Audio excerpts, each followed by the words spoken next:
A husband's clever revenge on the man who had an affair with his wife began to unfold in the basement. Growing up, I valued consistency and routine. My parents, though not rich, created a supportive environment centered around hard work and loyalty. They were high school sweethearts who married young, setting an example of stability and love. I hope to have a similar connection with my future spouse, based on mutual respect and commitment. During college, I met Helen and was immediately attracted to her. She was ambitious, smart, and full of life. We fell in love quickly. I had just completed my IT degree and found a job while Helen continued her studies, eventually earning her law degree. Our relationship felt destined, and I supported her throughout law school, confident about our future together. Recently, after 24 years of marriage, my wife Helen left for a weekend trip with her lover, Ray Bland. She left without a word of affection, offering only a cold pat on my head. Her indifference sent a chill through me, leaving me overwhelmed with confusion about what to do next. We had married when we were 22, shortly after I began my job in IT, while Helen pursued her law degree. I supported her through those difficult years because I loved her and believed it would benefit us both. She graduated, landed a prestigious job, and built a successful career. Although she earned more than I did, I was proud of her achievements. We decided to wait to have children to focus on her career, and eventually, she decided against having any. We became a childless couple with dual incomes. I didn't even know which birth control she used, and deep down, I resented her decision about having kids. But I tried to enjoy life. Helen was always the dominant partner in our relationship, and I didn't mind putting her needs first. But recently, her attitude had changed, and her growing desire benefited me. Until last night. She casually mentioned her date with Ray Bland, saying she needed new experiences but still wanted to have fun with me. I knew arguing would be pointless, and a cold emptiness filled me. I didn't kiss her goodnight or say goodbye the next morning. I felt she was already dead to me. At work, I was a zombie, dreading what she had planned for the evening. I knew I couldn't endure the humiliation of her actions and feared the consequences of divorce. Feeling trapped, I thought there was only one solution. Someone had to die. When I got home that evening, Helen was preparing for her weekend date. While she showered and dressed, I took a weapon from my briefcase and loaded it. My plan was to shoot Ray when he arrived. I knew I'd end up in jail, but I didn't care. However, Ray simply honked from his Maserati without coming to the door. Helen patted my head as she left, not noticing the weapon hidden under the couch pillow. I growled as she walked out with her overnight bag.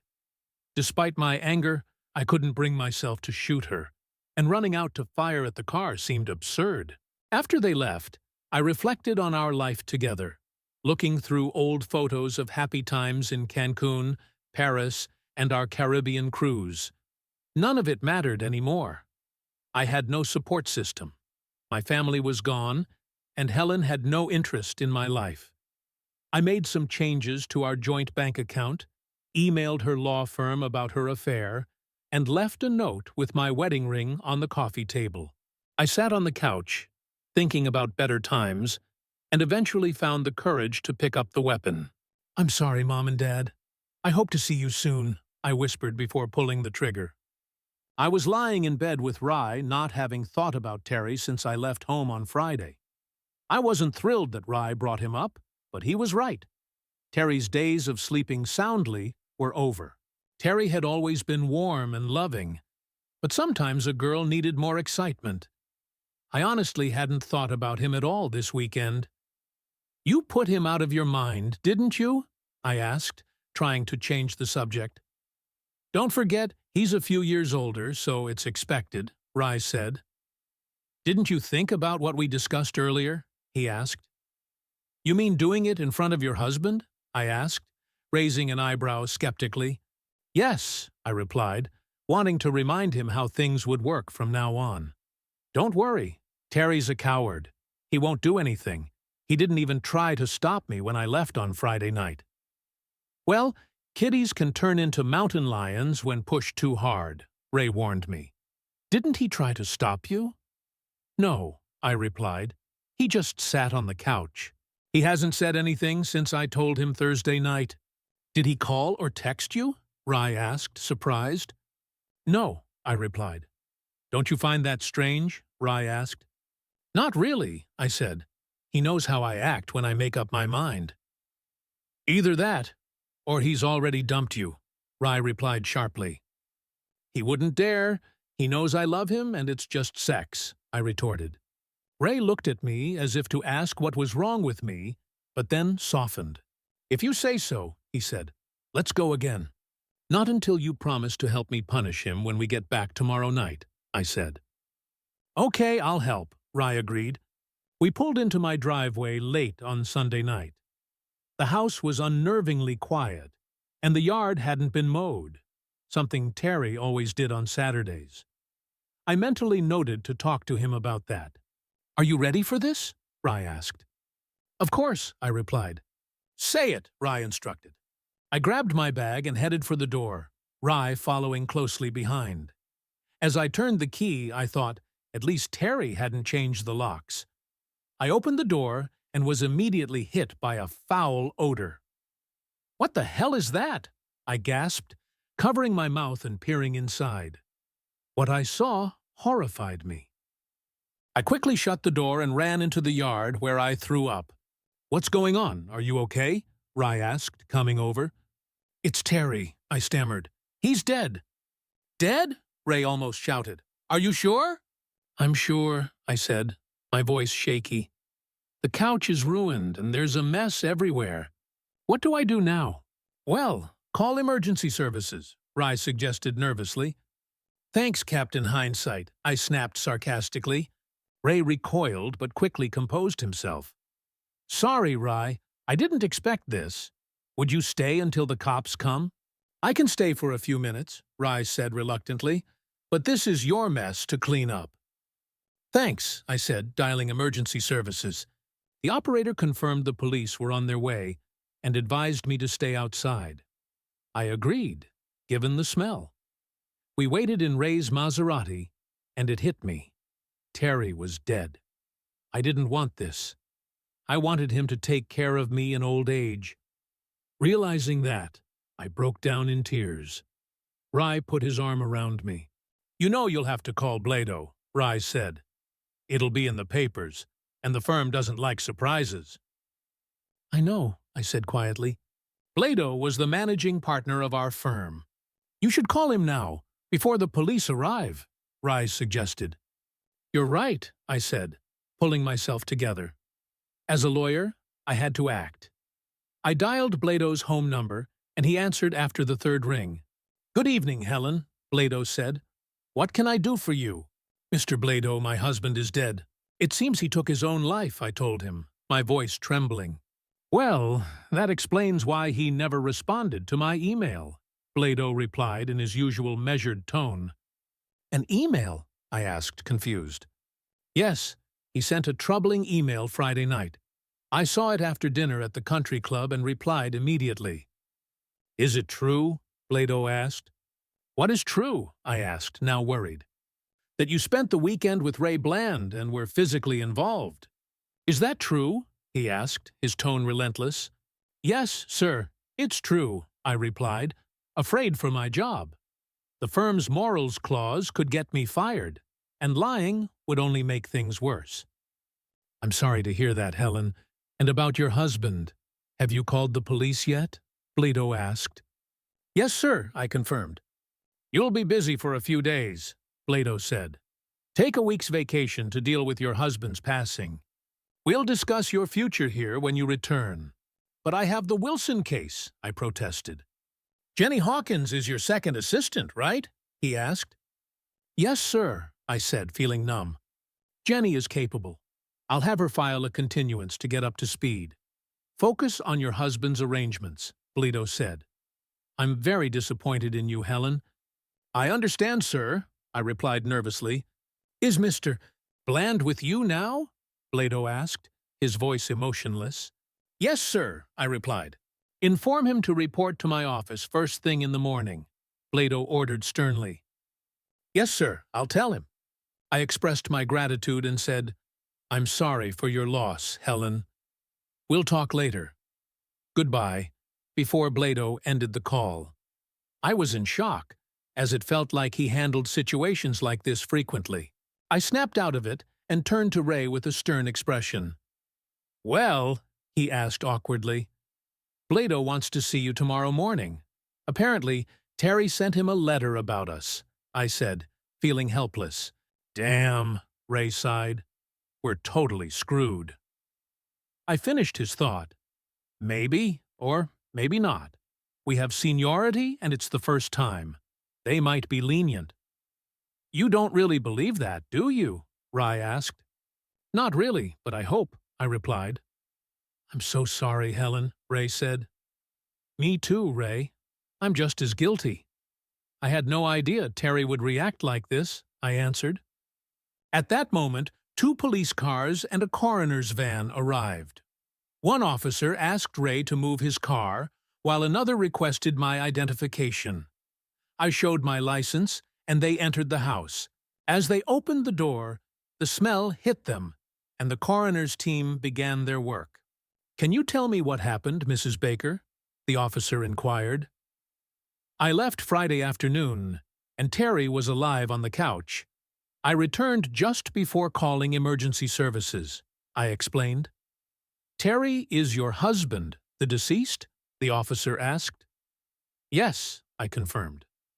And you were gone all weekend? He questioned, raising an eyebrow. Yes, I replied. What did you do this weekend? He asked, neutral in tone. I was with a coworker, I answered vaguely, feeling my stomach churn. Is this the gentleman you were with? The officer asked. Yes, I confirmed, trying to stay calm, but failing. I had been through many interrogations, but this felt different. He continued with a few more questions, which I answered briefly. After about 20 minutes, the officer finished taking my statement. I tried to act indifferent, but his focus on my face made me nervous as I explained my weekend. I had to admit that I spent Friday night at an exclusive nightclub and the rest of the weekend at a prestigious apartment complex, even providing my apartment number. What was I supposed to do? Remain silent and ask for a lawyer? He was just taking witness statements at a possible crime scene, and I was just a bystander, even if involved. That's all for now, Mrs. Baker, the officer said. I need to speak with your colleague. The officer walked off to talk to Ray, passing the spot where I had thrown up earlier. He took note of it and moved on. It was evening, and curious neighbors watched from their windows and porches. Damn it! Why did this have to be so public? Maybe I should have stayed with Ray longer and come back after dark. A few minutes later, technicians wheeled out Terry's body on a gurney. I shuddered, but couldn't look away. They loaded the gurney into the van, folded their suits into bags, and drove off. A sergeant approached me with 2 plastic bags in hand. Mrs. Baker, he said, I'm Sergeant Smith. We found this weapon next to your husband. Did you know he had it? He asked, showing Terry's weapon. Yes, it was a gift from his grandfather. He's had it for years, I replied, shivering. I wondered if Terry had gotten the weapon after I left, or if he had it all along. Had he planned to use it on Ray or me before turning it on himself? The news stories about self-destructions I had ignored now seemed all too real. Terry loved me, didn't he? I thought, as the sergeant said, We found this on the coffee table, holding out a bag with a note and Terry's wedding ring. Trembling, I read the note through the plastic. It was a furious letter blaming me for his death and the destruction of our marriage, filled with words he had never used before. My hands shook as I returned the note to the sergeant. My knees wobbled, but I didn't collapse. If I wasn't in shock before, I was now. I realized that if Terry had spoken up on Thursday, maybe he would still be alive. But I couldn't dwell on maybe. As a lawyer, I had to face the reality. Taking deep breaths to steady myself, I asked the sergeant, "Can I go back to my house now?" "We're still examining the scene, ma'am. It's pretty bad in there. Your husband took his life Friday night, and I don't think you should stay here for a couple of days." I called a cleaning service, but I'd recommend finding a hotel until Tuesday or Wednesday, he said. "Can I at least get my computer and a few things for a couple of days?" I asked professionally. "When we're done," the sergeant replied. "It could take another hour." He studied me for a moment and then handed me a card. "I know this is a shock. I recommend Gina Hastings, an excellent counselor we refer to for trauma. Tell her you spoke to me. She'll get you in quickly." "Thank you, Sergeant Smith," I said, feeling frustrated about needing a counselor. "I'll think about it." His expression showed disapproval and concern. "Call her soon, or talk to a pastor or friend," he advised before going back inside. I sighed and sat on the porch swing Terry had installed last summer.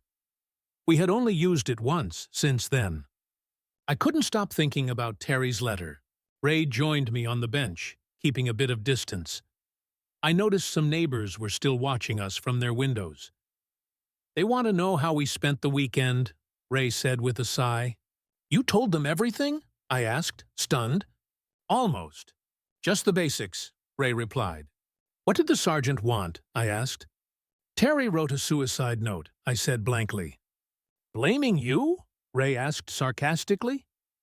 "He called me a witch and said my blood was on his hands," I replied. "You can't blame yourself," Ray said firmly. "He's the one who pulled the trigger." "You're right," I almost whispered. "But I have to face the consequences of my decisions." Ray continued, "I think I know how to handle Blado. Since I'm divorced and you're widowed, there's no risk of lawsuits. Our date was personal, not a scandal. The firm has no reason to fire us. I'll call you tomorrow after the meeting to coordinate." I looked at him, realizing too late how much Terry had done for me. Ray was focused on saving his career, while I was trying to save my sanity. "Let me know what Blado says," I said finally. "I will," Ray answered. "Are you going to be okay?" "I'll be fine," I replied, though I doubted it. "Call me if you need anything," Ray said before walking away. "Yeah, okay," I mumbled. Soon after, an unmarked van arrived. A young man with shoulder-length blonde hair approached. "Is this the Baker house?" he asked. "Yes," I confirmed. "And you are Jack Harrison from Harrison Cleaning Services?" he asked. "I've been told there's been an incident," he said, handing me a card. "Yes, the police are still inside." "Great, thanks," he replied, putting on his mask, boots, and gloves before heading inside. A few minutes later, Jack and the officers came out. Sergeant Smith walked over to me. "We're done, Mrs. Baker. Here's my card with the case number. I'll have a report ready in a day or two. Call me if you have questions," Sergeant Smith said. "Thank you. Can I get my things now?" I asked. "Of course, but put on a mask and booties before going inside," the sergeant said. Jack offered me some to use. "Thank you," I said, taking the card and putting it in my purse. Jack handed me boots and a fresh mask. The officers left as I put on the mask and boots. Jack opened a jar of mentholatum. "Put this on your nose. It's still pretty bad in there," he advised. I followed his instructions and entered the house. The ointment helped, but the awful odor lingered. I examined the mess on the expensive sectional sofa and realized I'd need to replace it.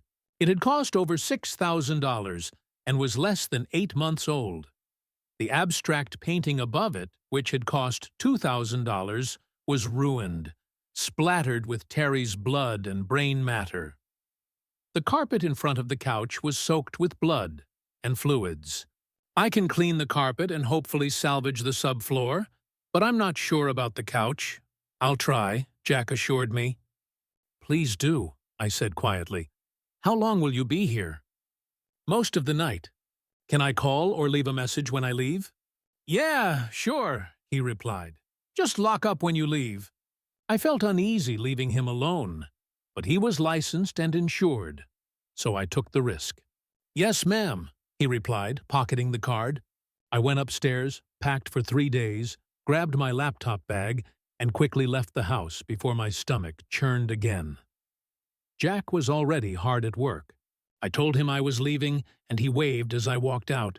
I checked into a nearby Holiday Inn Express, hoping to secure a room, and fortunately, one was available. I handed my ATM card to the clerk, but it was declined. "What?" I asked, astonished. We always had enough in our joint account to cover 6 months of bills. I used my credit card instead and headed to my room, determined to figure out why the ATM card had failed. Upon logging into our joint account, I saw a low balance alert. To my horror, only $24 remained. Terry had donated almost everything to children's charities and a local orphanage, likely his way of expressing his displeasure about my decision not to have children. My immediate concern was covering our bills, which were paid automatically. I transferred enough from my account to cover this month's expenses, wondering if Terry had done something similar with his account. I made a note to visit the bank the following day. Feeling drained and hungry, I ate a greasy hamburger, which only made my stomach feel worse. Back in my room, I showered and prepared for bed, falling asleep instantly. In my dream, I heard a male voice say, "I see you finally decided to drag your lazy rear back into the house." It sounded like Terry, but sharper and angrier. "Terry? Is that you?" I asked, seeing nothing but dark fog. "Can you come out so I can see you?" I requested. "Sure," the voice responded. A shadowy figure emerged, and I froze, horrified as I saw half of his head missing, with bone fragments falling away. I realized it was just a nightmare. "No, this isn't real. You're not real. You're just a piece of that nasty hamburger I ate," I declared, trying to gather my courage. His eyes flashed red, and he moved toward me. The smell hit me first, followed by his burning eyes that blinded me. A primal scream made me recoil and drop to my knee, hands covering my head. "Good. Okay," I said frantically. "This is real. You're real." "You better believe it, you pathetic excuse for a wife," he growled. "Terry!" I started, but he raised a hand to silence me. "Shut up, witch. This is on your conscience," he said. "What do you think?" he asked, turning his head to show the exit wound. "Not much different from that $2,000 piece of crap painting you insisted on." "I thought you liked that painting," I weakly objected. "I hated it, but it made you happy." "I figured you'd get tired of it just like you got bored with me," he replied. "Was being with Rye worth it?" he added. I looked down, embarrassed but silent. The truth was, it had been the most fun I'd had in a long time. "Your thoughts are clear here, Helen," Terry gloated. I tried to look away, but he was everywhere. "I read your note," I stammered, changing the subject. "Why didn't you tell me all this on Thursday?" "Would it have mattered?" he asked grudgingly. "I guess not. We'll never know now," I spat back, hating myself for sounding defensive. "I think we both know the answer," Terry snorted. "What did you do with our money?" I asked, trying to change the subject again as my anger began to rise. "Bills still need to be paid." "You're smart. You'll figure it out," Terry dismissed me. "I know you gave it to children's charities. Why?" I asked, feeling my anger build. "You denied me children, so I wanted other kids to benefit. At least the money went to a good cause," Terry explained. "But what about me? You know how I feel about having kids," I protested. "Yes, you made it clear you didn't want to be burdened with a career and a baby. You got your way, just like with Rye." "How's that working out?" Terry retorted. "I'm still alive," I hissed. "I didn't choose the coward's way out." "Cowardly way out? You think it was easy to blow my head off?" "Watching you leave for Rye was the hardest thing," he said. I told you it was just one weekend. I told you I loved you. You knew I'd come back, I said desperately. You patted me on the head like a dog. You thought I'd be your willing, betrayed man. I don't remember that, but I'm sure I meant love, I protested. Terry chuckled darkly. You expect me to believe that after that weekend? Do you think I'd want to touch you again knowing what you did? I'd rather die than be your betrayed man. How do you know that? I asked. Your thoughts are transparent here. Look, he said, pointing. A swirling mist appeared, transforming into a large disk, and an image of Ray and me emerged. I realized with horror what Terry had seen. I cried out in fear and tried to deny it, but I knew it was true. The next revelation was worse. I was the star of this show. That didn't happen, I protested. No, but you and Rye talked about it, Terry said. You might as well have done it. What excuse were you going to give me? That it was a one-time thing? I looked at Terry, shocked. How could he know? Yes, Ray and I discussed it, but we hadn't made plans. But none of that happened, I insisted. It doesn't matter here. Thinking and talking about it is the same as doing it, Terry replied. And what is this place? Heaven? I asked sarcastically. No, it's a meeting place between your reality and mine, Terry explained. A red light began to shine through the fog. What was that? I asked. Our time is up. I have to go back, Terry said. We'll talk again. Wait, why did you leave $24 in the account? I pleaded. You're smart. Figure it out, Terry hissed.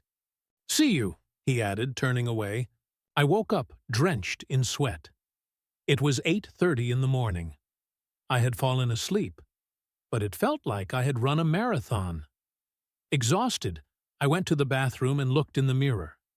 Dark bags under my eyes made me look 10 years older. I remembered Terry saying I looked 10 years younger. Inside, I had a full day ahead, so I showered, got dressed, and went downstairs for breakfast and coffee. I picked up the morning paper, curious about any reports on Terry's self-destruction. There was a small notice about Terry shooting himself, but my name wasn't mentioned, which was a relief. I finished breakfast and walked to my car. My phone rang. It was Rye. Hey, Rye, how did it go? I asked. As expected, Ray replied. I'm on administrative leave while they investigate. Things don't look good. When will you know? I inquired. Within 2 weeks, but I'm not waiting around. How are you holding up? Ray asked. I'll be fine, I said, not mentioning my nightmare. Does anyone else in the office know? Anyone with an internal email? Ray said. Looks like your husband told everyone. Crap, I sighed. Do you want to meet for lunch? I have a lot to do today. Besides, it wouldn't be wise under the circumstances, Rye replied. You're right. Call me if you need anything, Rye said before we ended the call. I checked my messages. Jack had left the house at 5:30 a.m. I also had a message from my sister, Janice. I saw the paper. Is that your Terry who eliminated himself? Janice texted. Yes, I texted back. I'll call later. Janice, 2 years older than me, often played the role of a mother hen. I wasn't in the mood to argue with her. I drove to the house and parked in the garage. Inside, the smell of Terry's blood was gone, replaced by the strong scent of cleaning products. I avoided taking deep breaths to keep my lungs from drying out. Walking to the front room, I was surprised to see that the couch looked almost new. This would save me from replacing the $6,000 couch. I swore I'd never sit on it again. Briefly, I felt angry at Terry for not choosing his chair. I noticed the painting above the couch had also been saved, thanks to Jack. Satisfied with Jack's work, I went upstairs to our home office. I gathered the folders with Terry's bank information, our wills, and the mortgage insurance policy, putting them in my briefcase. The house felt eerily quiet without Terry. I could hear the grandfather clock ticking, and for a moment, I thought I smelled something rotten. A chill ran down my spine, but I shook off the anxiety and continued my tasks. I realized I needed to notify Terry's work about his self-destruction. The answering machine had several messages from his job asking about his absence. I called again and spoke with Allison Jones, his supervisor. "Helen, is everything all right? We've tried calling several times. Is Terry okay?" Allison asked, her voice full of worry. "No, Allison. He's gone," I answered, as calmly as I could. "He's dead? Oh my God, what happened? Did he have a heart attack?" she asked, stunned. "No, he shot himself," I replied, surprised by how composed I was. "Oh no," Allison sighed. "When did it happen?" "Friday night." "I was away for the weekend," I said, hoping to avoid more questions. "I'm so sorry, Helen. Let us know about the wake. Everyone here will want to be there," Allison said. "I'll have HR reach out to you about insurance and his 401k. Call if you need anything." "Thank you, Allison. I appreciate it," I said. We ended the call, and I felt a sense of relief. It had gone better than I expected. Terry's company offered insurance covering 2.5 times an employee's salary, which could be up to $250,000. I hoped there wasn't a self-destruction clause, and I knew his 401k would be helpful.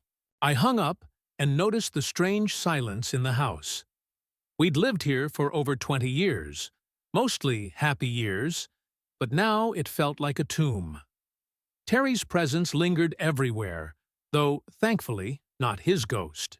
I shivered, feeling as though someone was watching me, but I assured myself I was alone. I opened the windows to clear out the chemical smell and quickly left the house. At the bank, I requested the balance of Terry's account. We had access to each other's accounts in case of emergencies.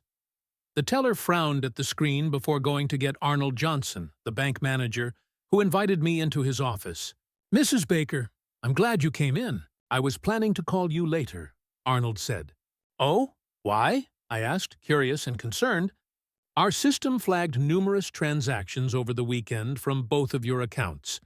I just wanted to make sure you were aware," Arnold explained. "I know my husband made several charitable donations on Friday without consulting me.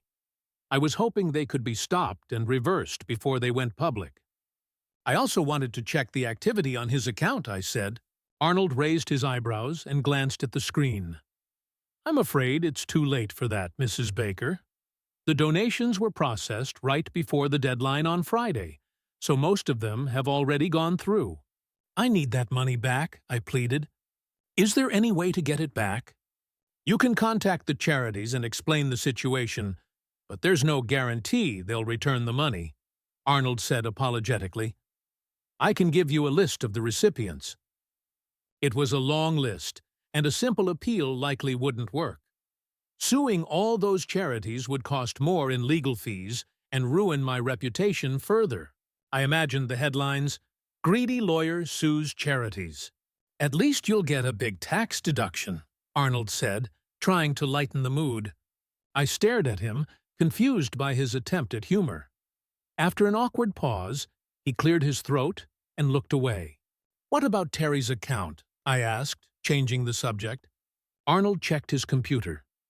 "He still has enough to keep the account open. There was a lot of activity on Friday. He paid off and canceled his credit card and made a large payment to the West Side Funeral Home and Crematorium." The news hit me hard. Terry had planned his death carefully. "What about our other accounts?" I asked. "He didn't touch them. Your joint savings and certificates of deposit are still intact," Arnold reassured me. "Good," I said, relieved. "I also need to apply for insurance on our mortgage." I handed him the necessary papers. "Everything seems in order," Arnold said, pulling out a form. "Fill this out and return it with a copy of the death certificate. The sooner, the better. I'll notify the home loan office." "Thank you, Arnold," I said, putting the form into my briefcase. "My pleasure, Mrs. Baker. My condolences. If you need anything else, don't hesitate to call," Arnold said as we shook hands. Despite his professionalism, I felt judged. I thanked him and left the bank, feeling slightly better. I stopped at the store for a snack and then went to the West Side Funeral Home. A thin young man in a white shirt and tie greeted me. "Welcome to West Side Funeral Home. I'm Alan Markham. How can I help?" "I'm here about my husband, Terry Baker," I said. "Baker? That name sounds familiar. Please come into my office," Alan said. He offered me coffee and sat down at his computer. "Yes, I see him here," Alan said. "I tried calling him today." "He's dead," I said quietly. "I understand," Alan said. "Did this happen on Friday?" "Yes," I replied, giving minimal details. "He ordered and paid for a basic cremation service on Friday. It's unusual for clients to pay so far in advance. Was he terminally ill?" "No," I answered. Alan looked at the screen and then said, "Well, we need to make final arrangements." "Do you have his death certificate?" "Not yet. His body was taken to the morgue on Sunday night. I'll get the certificate once the coroner is done. When they release his body and you have the certificate, let me know, and we'll proceed," Alan said. We spent the next hour discussing the arrangements. Terry wasn't a regular church-goer, but he had been raised Methodist or Lutheran. I decided on a simple cremation with no memorial service. Alan asked if I wanted to keep Terry's remains, but the thought made me shudder. "No problem," Alan said. "Mr. Baker paid for his remains to be buried in the columbarium unless you want to take them." I left the funeral home feeling depressed and needing someone to talk to. I called my sister Janice, who worked part-time at the county library. "Hey, sis," Janice answered. "I was wondering when you'd call," Janice said. "I've been busy." "I didn't realize there'd be so many details," I said. "Can I stop by? I really need to talk." "Of course," Janice said in her motherly tone. "Richard is still at the hospital, so we have time." "Thanks, sis. I'll be there in a few minutes." We hung up, and I drove to her house. We'd always gotten along well, and I knew I could tell her anything. She greeted me cheerfully at the door. "Would you like to talk over a cup of tea?" she asked kindly. "Sure," I replied. Janice went to the kitchen, and I sat at the dining table, fidgeting. She returned with 2 cups of hot tea, and after adding sugar, I began to tell her about my weekend with Rye. Janice listened quietly, her face neutral, as I recounted everything, except for my plan to have Rye entertain me in front of Terry in the nightmare. "And here I thought you were smarter than me," Janice said quietly when I finished. "You became a big-time lawyer and married a man who supported you. Was your weekend worth it?" Her tone was flat, almost like a slap in the face. "It was supposed to be a short break," I protested. "I told Terry it didn't mean anything. It was just sex, something I needed before I got too old. Just one weekend. He chose the coward's way." I snorted and stared into my cup, realizing I had lied to her.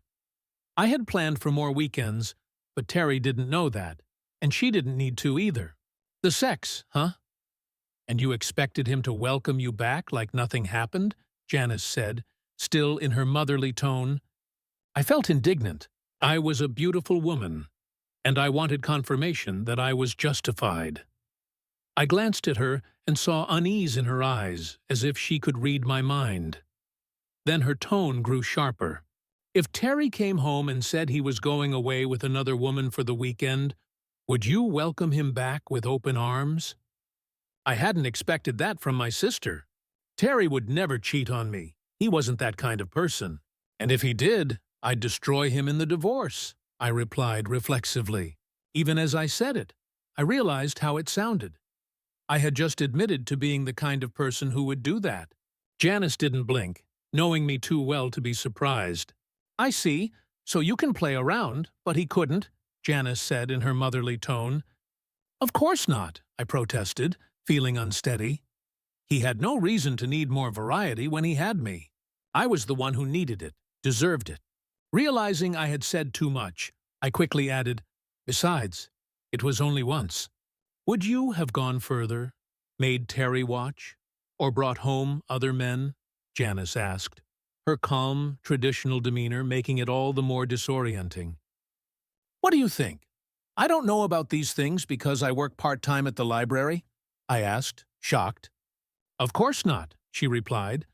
"I care for and admire Richard greatly, but I'm aware of others who have it." And it was clear she believed I no longer held Terry in high regard. "What did their husbands do?" I asked. "Most separated from their wives. Some even went further, revealing their wives' private matters to family and friends and draining their accounts." "You still haven't answered my question. Was having fun with Ray worth risking 24 years of marriage?" Suddenly, it dawned on me that the $24 left in our joint account represented $1 for every year of our marriage. Janice noticed the change in my expression and asked, "What's the matter?" "Terry donated all but $24 from our shared account to children's charities," I muttered. "Really?" Janice giggled. "That's not funny," I said, feeling frustrated. "That account had 6 months' worth of bills." "But you have to give him credit for style," Janice said, chuckling. "What do you mean by that?" I asked, growing more upset. "You denied him children, so he gave your money to children's charities, knowing you didn't want kids," she responded.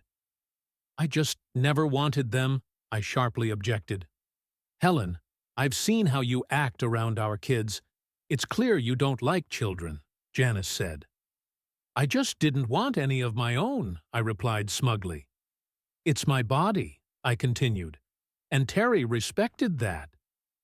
"But I'm sure you told him that after the wedding," she sighed. "I wish you'd respected him as much as I respected and loved him," I protested, though it felt weak. "Really? I'd hate to see how you'd behave if you didn't love him." "You're so stoic about his self-destruction," Janice remarked, striking a nerve. "What was I supposed to do?" I asked. "I'm left with responsibilities and must move forward. If I break, it won't change anything." "No, but it might help you cope with his passing," Janice replied. "You didn't even cry when Dad died?" A long silence followed as Janice looked me in the eye. "You're either bottling everything up and are a potential time bomb, a functional psychopath, or deeply numb. Sooner or later it will come out," she said. "Emotions have never been my strong point," I softly answered, pushing aside the discomfort. "Yeah, I know. So, what now?" asked Janice. "I have no choice but to move on," I said bitterly. "No, you don't. Richard and I will be here for you. We may not approve of your choices, but we're family." "Thank you, Janice. I appreciate it," I said, feeling thankful. We spent the next hour chatting casually, which helped calm my anxiety. "Richard's on his way home," Janice said, glancing at a text. "Would you like to stay for dinner?" "It'll just be leftovers." "Your leftovers are always good," I replied. "I'd love to stay." We enjoyed a pleasant dinner, avoiding any heavy topics, which suited me just fine. Richard was quieter but showed some mild empathy. When he arrived, he nodded at me and exchanged subtle gestures with Janice. Deep, married communication. I turned away, wondering when Terry and I had lost that connection. Dinner was lasagna, and since Janice was used to cooking for a large family, she made plenty. She also served her homemade apple pie, which I always loved, so I took a generous slice. We finished with a small glass of wine and light conversation, and as it was time to leave, I thanked Janice and headed to the door. Janice stopped me and put her arm around my shoulders. "We really love you, Helen," she whispered, hugging me tightly. "Thank you," I whispered back, taken by surprise. "I love you too." "If you need anything, just call," Richard added quietly. "Thanks," I replied, and we said our goodbyes. I drove back to the hotel, went to my room, turned on the TV for background noise, changed into my nightgown, and lay down. My eyes were on the TV, but my mind replayed my conversation with Janice. Was I truly as indifferent and selfish as she suggested? Yes, I heard Terry answer, startling me. He was leaning against the wall, looking down at me. Why are you here? I asked, confused. You fell asleep, he chuckled. Are you going to haunt me in every dream? I asked, feeling a cold pit in my stomach. That's the plan, he replied with a crooked smile, his exposed skull making it eerie. So, you really think I'm an uncaring, emotionless, selfish witch? I asked boldly. Yes, Terry responded, unashamed. Your actions show it. He nodded toward the TV. To my surprise, it displayed scenes from our life. Tears filled my eyes as I watched our wedding, seeing us young, full of love. As the movie continued, I saw the changes in me. Terry had always been supportive, working hard so I could finish school. We saved money, often eating cheap meals, but we were happy. After graduation, I got a job, and things changed. We bought a house and lived frugally until my career took off. I began to see children as a hindrance.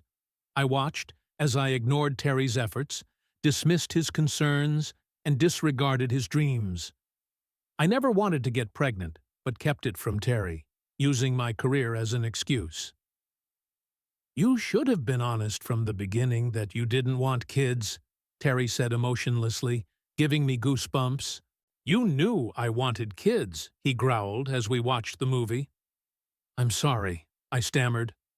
As our married life unfolded, I saw a wall grow between us, brick by brick.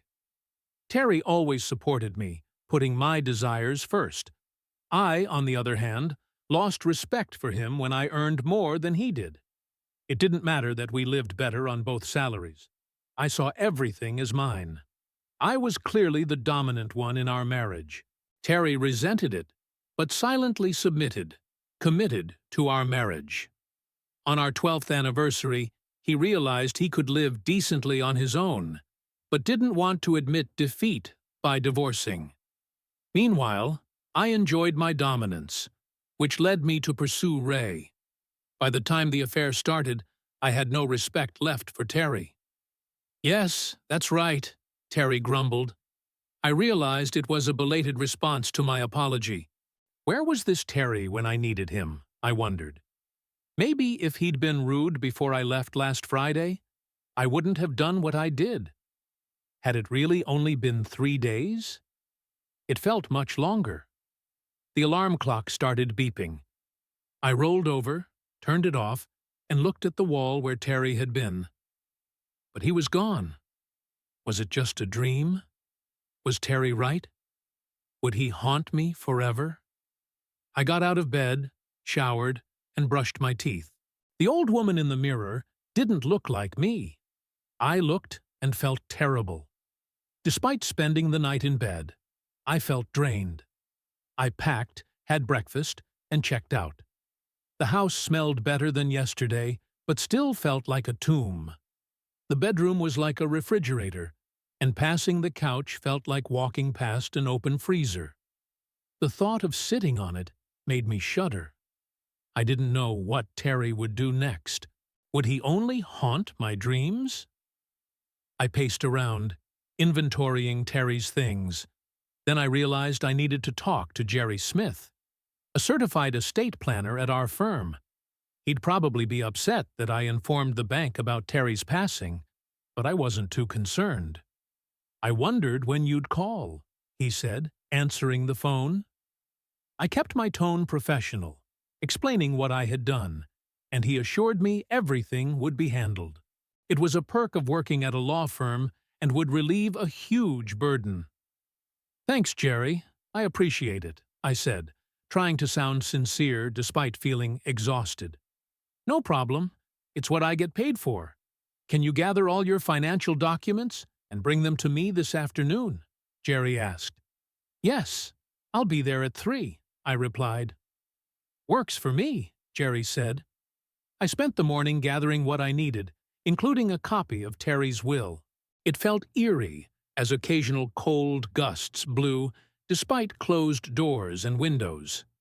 I heard creaks as if someone was walking upstairs, but I chalked it up to nerves and kept packing.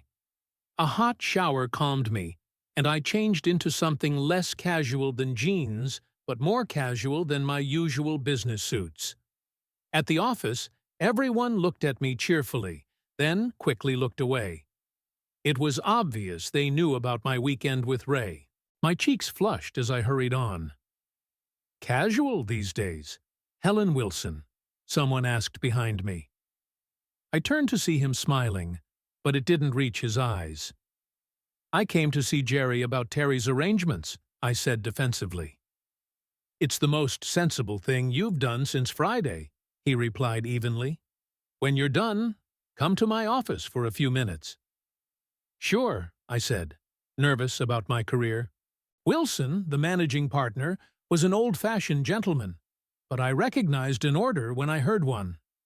I finally reached Jerry's office.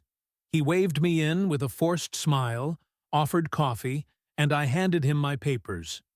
We discussed everything while he reviewed them. "Everything seems in order," Jerry said. "I'll take care of it. Anything else?" "I need to amend my will and trust," I said. "That makes sense," he replied, pulling out my folder. "Your husband is listed as a beneficiary, executor, and medical power of attorney. I'd like my sister, Janice Hopkins, to replace him," I said, "and give her power of attorney just in case." "Very well," he said. "Just write it in pencil and initial it. I'll make the changes in a day or so." "Thanks, Jerry," I said, ending our meeting. I made my way to Wilson's office, noticing the disapproving look from the secretary, as if I were an inconvenience. "Helen, come in. Have a seat," Wilson greeted with a warm smile. "How are you holding up?" "It's been tough," I replied cautiously. "It seems like you didn't get much rest," Wilson observed with concern. "It wasn't easy," I admitted, hesitant to share the details of my dreams. Wilson nodded and continued. "You're probably wondering why I asked to meet. The senior partners are unhappy with the emails your husband sent out to everyone in the firm, and it's likely that this information has spread. Your personal and professional reputation has taken a hit. The only reason you haven't been let go is your outstanding 20-year record here." I thought over his words and what was left unsaid. His look prompted me to make a decision I feared I'd regret. "Maybe I should resign," I said quietly, feeling a knot form in my stomach. Wilson pretended to consider it before nodding. "As much as I'd like to keep you, Helen, I think it's for the best. Given your track record, the partners will agree to keep you on the payroll until the end of the month, which will give you time to handle your husband's affairs. We'll also prepare a reasonable severance package. You're intelligent and ambitious. You'll get back on track." "Thank you, Mr. Blado," I murmured quietly. It all felt so unreal. "You might want to think about a change of scenery," he suggested. "Have you ever been to Boise?" "No, why?" I asked, confused. "A high school friend of mine is managing a firm there and needs someone with your skills. I could give him your name," he offered. "Sure," I replied hesitantly. "Great, I'll let him know," Wilson said, handing me his card. I glanced at it before putting it in my purse. "Can I ask about Rye?" "What's going to happen to him?" I asked. Wilson paused for a moment before responding. "I can't get into details, but let's just say Mr. Bland has burned through any goodwill. You're not the first associate whose marriage he's ruined. That's why he was transferred here after his divorce. His ex-wife caught him with a paralegal, and the lawsuit forced us to keep him on staff and pay substantial alimony." "I didn't know that," I said quietly, shocked. I was aware of his reputation, which is why I chose him for my affair, but not all this. "Well, I have a meeting," Wilson said. "I'm sorry for your loss, Helen. I'm sure I'll see you again before you leave."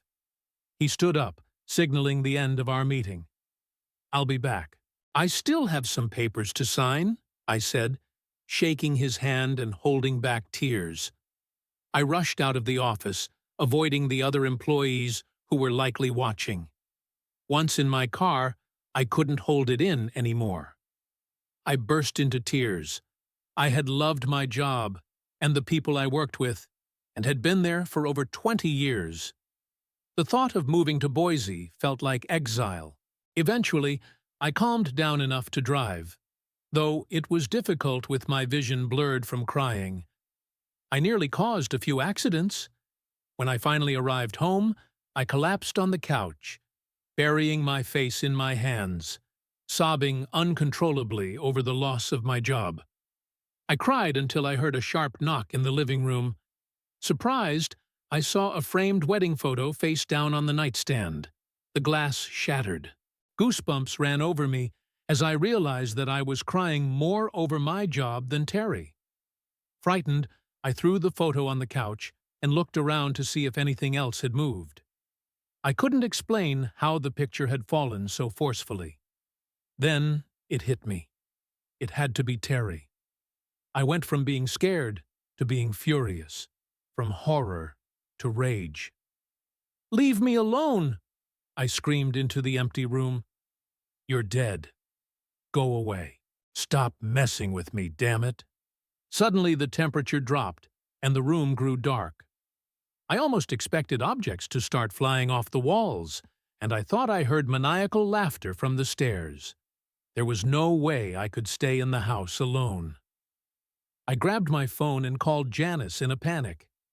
"Hey, sis, what's up?" she answered cheerfully. "Not great. Can I spend the night with you guys, please? Please?" I pleaded, my voice shaking. Her tone immediately turned concerned.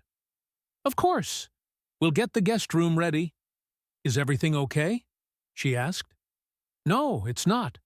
I'll explain when I get there," I said. "Thank you," I added, as I rushed upstairs to pack an overnight bag, tossing things in hastily. I had to leave before Terry did anything else.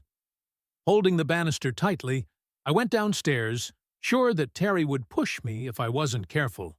I hurried to the garage, threw my things in the car, and drove away, leaving skid marks on the pavement. Janice met me at the door, and I collapsed into her arms, sobbing. She comforted me and helped me sit on the couch, getting me to calm down enough to speak. "Good God, sis. What happened? Did someone break in?" she asked, alarmed. "It's much worse. It's Terry," I replied. "Terry Hoon's dead." "What can he do?" Janice asked, looking at me strangely. I told her about the past 2 nights and everything that had happened at the house. She listened quietly as I rambled. "He's trying to drive me crazy." "I know he is," I sobbed. "Honey, you've been under a lot of stress. Maybe you just need to relax and get a good night's sleep," Janice suggested. "No, you don't understand." His self-destruction note said he hoped I'd see his face every time I closed my eyes. And I have. I haven't slept properly since Sunday, and I quit my job to avoid getting fired. I sobbed again. "Oh no. What about the house and bills?" she asked, concerned. "I have the money, and insurance will cover the mortgage. I'm working until the end of the month and have been promised severance pay, but I can't stay in that place. Terry hates me. He'll liquidate me if I stay," I explained, my voice trembling. "Come on, sis. That's extreme. How can a dead person hurt you?" Janice asked, trying to reason with me. "But you weren't there," I protested. "No, I wasn't. Let me take your things upstairs. I'll make you some tea and a grilled cheese sandwich. That should help you relax, and then we can talk, okay?" Janice offered. "Okay," I said, feeling like a scared child. Janice carried my things upstairs, made tea and sandwiches, and brought them on a tray to the front room. We sat together as I sipped the honeyed tea and ate the sandwich, which brought back childhood memories and helped me calm down. Feeling better? Janice asked soothingly. Yes, much, I replied with a sigh. Thank you. You're welcome. Have you told anyone else about seeing Terry? She asked. No, are you kidding? I'd be institutionalized, I joked. Not necessarily. You've been through a lot. Seeing Terry must have been a shock. Maybe you should take a few days off. I can talk to Richard about letting you stay at the lake house. A few days in the country might do you some good, Janice suggested. You may be right. Wilson also suggested I get away. He mentioned Boise. Boise. What's in Boise? Janice asked, surprised and amused. A friend of his manages a law firm there and needs a good lawyer, I replied. Are you going to call him? Janice asked. I suppose I should, but I'd hate to leave. You and Richard are my only family right now. I took another sip of tea. By the way, I changed my will and trust. You're now my sole beneficiary and executor. I've also given you power of attorney. I hope you don't mind. No, of course not, Janice said. But you're young. You'll be around for a long time. I hope so. Still, I like to be prepared, I replied. We ate in silence for a few moments. I really messed up, didn't I? I whispered. You haven't been helping your case lately, Janice said diplomatically. I guess I wanted to have my cake and eat it too, I admitted ruefully. Look what it cost you, Janice said quietly. I already knew the cost of my actions. My 24-year marriage, my career, and my peace of mind. All because I wanted an affair with Ray Bland. Yeah, I sighed. But it's too late to cry over spilled milk like Mom used to say. You need to pull yourself together, sis. You're right. Maybe I'll take you up on your offer and get my mind right. Right now, I just need sleep. I yawned deeply. The tea had done its job, and my eyelids were growing heavy. Let me get you upstairs, Janice said. She helped me up and led me to the guest room.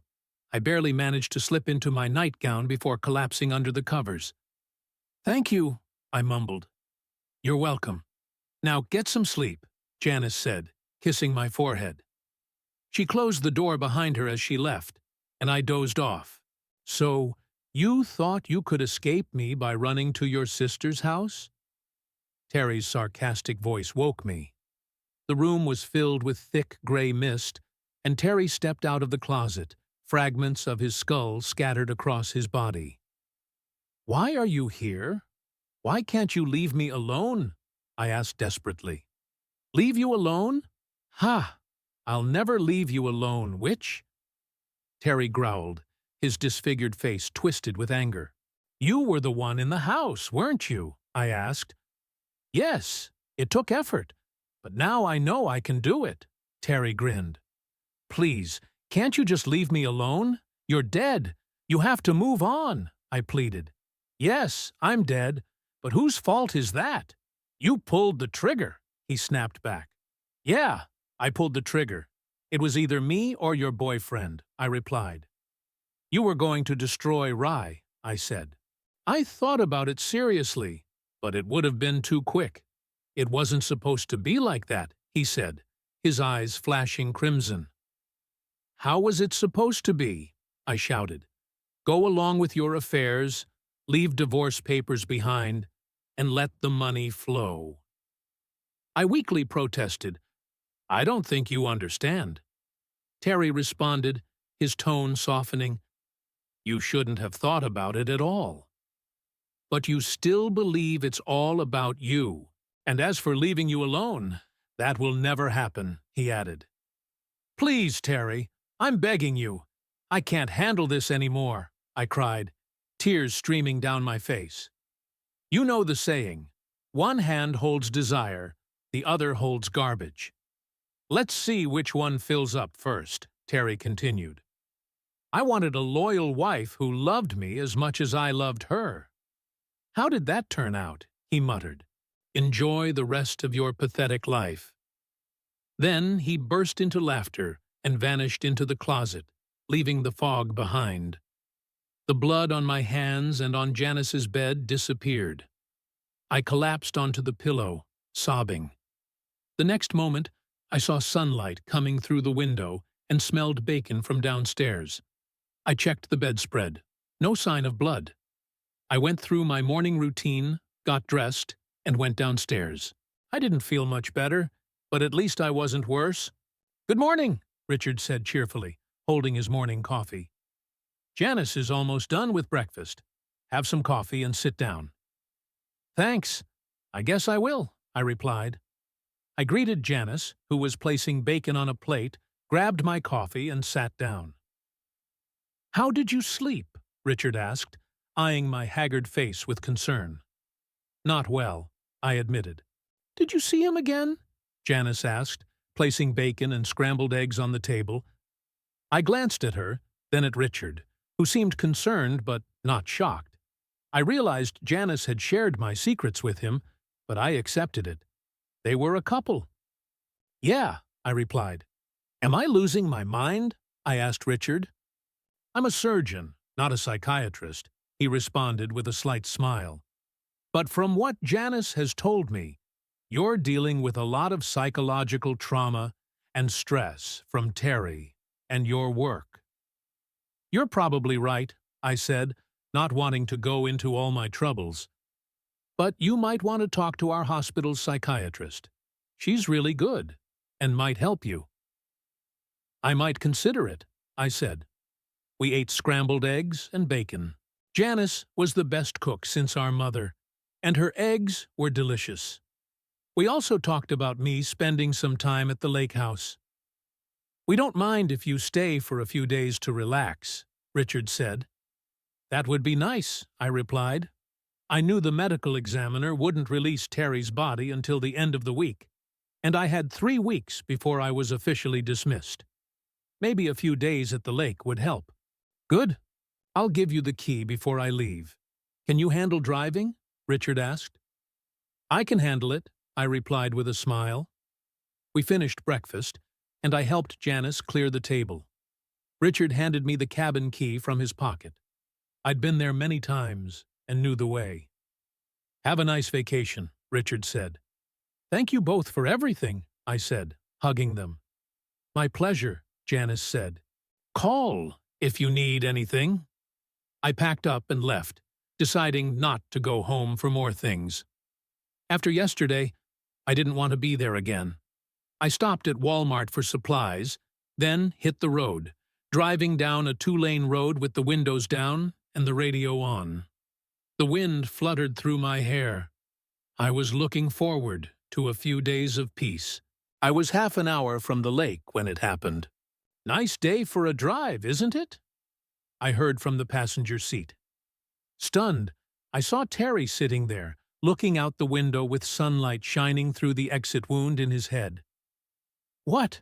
What are you doing here?" I nearly shouted. "You fell asleep at the wheel." "Not very safe," Terry said. "Watch the road before the intersection." My world shattered when a huge 18-wheeler slammed into my door. The impact sent the car spinning, and I was hit again by another truck. My car ended up in a ditch, upside down, airbags deployed. "I'll see you later," Terry said, before I lost consciousness. 25 years later, "Hello, Mrs. Hopkins," the cheerful receptionist greeted as Janice signed in. "Hello, Amy," Janice replied. "How's Miss Baker today?" she asked. "The same." April Callahan, the head nurse, answered sadly. "She just sits in her wheelchair, watching TV or looking out the window. Nights are hardest for her. She insists she sees her dead husband in her dreams." Janice knew this, but she also knew Helen had come to terms with it. Terry's nightly visits no longer terrified her as much as they used to. "It's true. Something strange happened the other day," April said as they walked to Helen's room. "What exactly?" Janice asked. "If I hadn't seen it myself, I wouldn't believe it," April began. "You know the picture of her and her husband on the dresser?" "Yes, it was taken on their wedding day," Janice said with a sad smile. I was in her room feeding her lunch when the picture suddenly fell forward and broke the glass, April said. I almost jumped out of my skin. Maybe there was a draft, Janice suggested, feeling a chill. No, all the windows were closed, and no fans were on, April replied. That's odd, Janice said, remembering that Helen had said something similar happened at her house the day before the accident. Helen had slipped into a coma and recovered, but she was left a quadriplegic. She often complained about things moving in a room, but Janice thought it was just the staff while cleaning. The strangest thing was Helen's reaction, April continued. Oh? Janice asked. She just smiled and said, "He's still mad at me." Does that make sense to you? Oddly enough, it does, Janice replied with a sad smile. I'll tell you about it someday. I look forward to it, April said. I have to make my rounds, but the front desk wants to talk to you about her benefits before you leave. I'll talk to you later, Janice said. She reached her sister's room and saw the frail, 71-year-old woman in her wheelchair, staring out the window. She remembered the accident as if it were yesterday. Helen had been on her way to the lake house when an 18-wheeler hit her, followed by another truck. Helen had apparently fallen asleep at the wheel and ran a red light. Officers said Helen had to be extracted using the jaws of life and narrowly avoided drowning as water filled the cab. Janice and Richard blamed themselves for not driving her to the cabin. The police report cleared the company of fault. Helen's law firm's health plan covered her hospital expenses, but not all long-term care costs. Janice, with power of attorney, used Helen's funds, including her 401k, Terry's 401k, and the insurance from Terry's firm. Janice also sold Helen's home, using most of the proceeds for medical expenses, now covered by Medicare. Helen still had out-of-pocket costs. Medical expenses over 25 years had nearly depleted her funds, and Janice feared Helen might need to move to a less comfortable nursing home. Look what I brought you, Janice said, pulling a new Afghan from a large bag. I just finished it yesterday. It's so cute, Helen squeaked. Thank you. I thought it would keep you warm at night, Janice said with a smile. I'm sure it will, Helen replied, looking out the window. Can you keep a secret? She asked. Of course, Janice replied. That weekend I spent with Rye. I haven't told Terry yet, but I've realized it wasn't worth the cost, Helen said, a tear rolling down her face. The room's temperature dropped, and the hospital bed rattled quietly. Janice looked fearfully at the bed, then back at her sister. I think he already knows, dear, Janice said quietly.